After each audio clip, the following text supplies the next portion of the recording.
Hey everyone, I'm back, and today we're going to be talking about Sonic the Hedgehog 2. And this movie came out in 2022, and it has all the same cast as the first movie returning. And this movie is currently on Netflix, which is where I saw it, and I feel about the same as I did with the first movie. I didn't think this movie was great by any means, but there were some things that I liked about it. The action was kind of fun, it was entertaining, I wasn't bored during the action scenes at the very least. And I kind of like the tone of the movie. It's not trying to be super serious the entire time. You know, there's some humor to it that I enjoyed, and the visual effects, for the most part, looked good for what the movie was going for, and I did like Idris Elba as Knuckles in this film. He voices that character, and Tails was also fun in this movie for me. Like, those two characters I liked seeing on screen, and Dr. Robotnik's or Dr. Eggman, whatever you call him, his character from memory was less annoying in this movie than the last, or at least that's how it's sitting in my mind. So I guess that's an improvement. I wasn't really bored all that much. In terms of positives, that's about all I have really. And the first action scene that we got in this movie that involved Sonic the Hedgehog, it honestly reminded me of The Amazing Spider-Man 2. Like, the first action scene was Spider-Man from that movie, and that was kind of distracting for me in terms of like tone, and I was getting a little worried that that's what this movie was going to end up being like. But fortunately, the movie is better than that.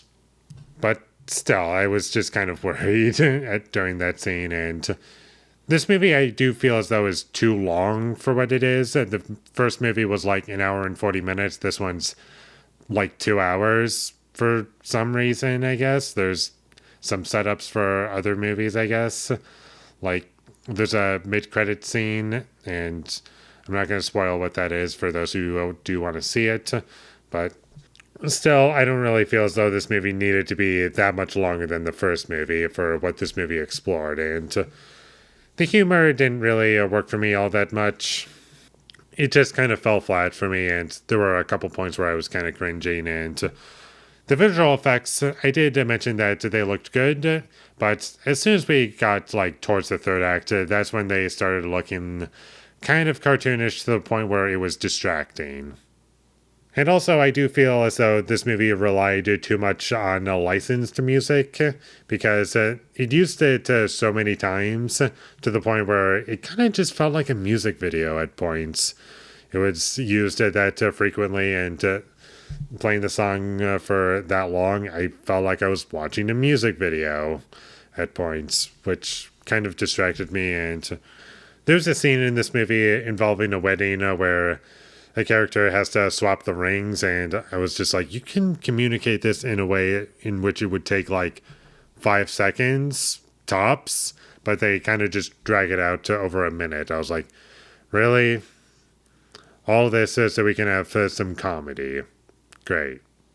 And I do feel as though some of the characters in this movie could have been cut out entirely, and the movie would be no different. And there are some characters in this movie that come back from the first movie that did not need to be in this movie at all.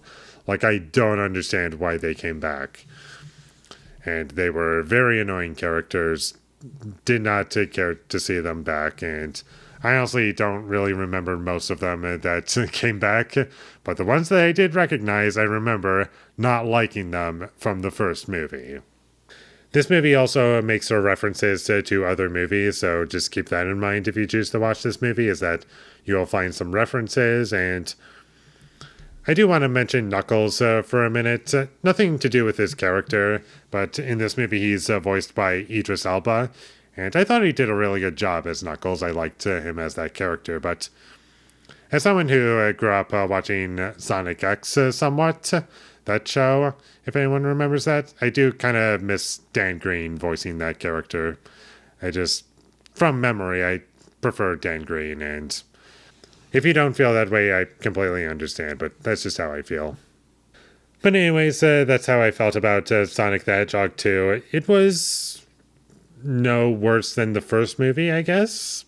Possibly slightly better, but it's not a great movie, and I don't think I'll rewatch it, but I'll check out the third movie just because why not? These movies are inoffensive to me, and they're time killers, I guess. They're not the biggest waste of time ever. And so, yeah, they're fine, I guess. They're harmless movies. If you want to watch a movie for your family, then I guess I can recommend it for you. But anyone else, if you're like a diehard Sonic fan, I guess you've already seen it, so I don't really need to tell you whether or not to see it or not.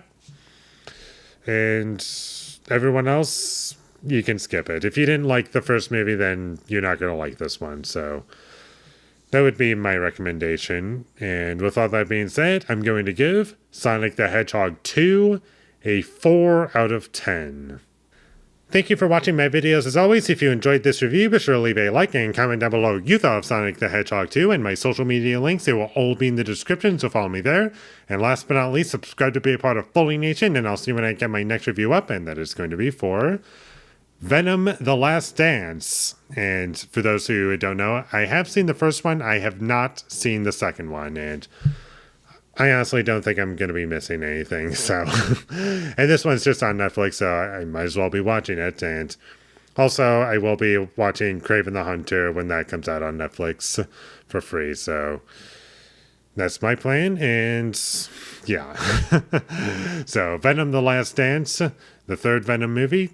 Look forward to that, but until I get that up, thank you for watching and have a great day.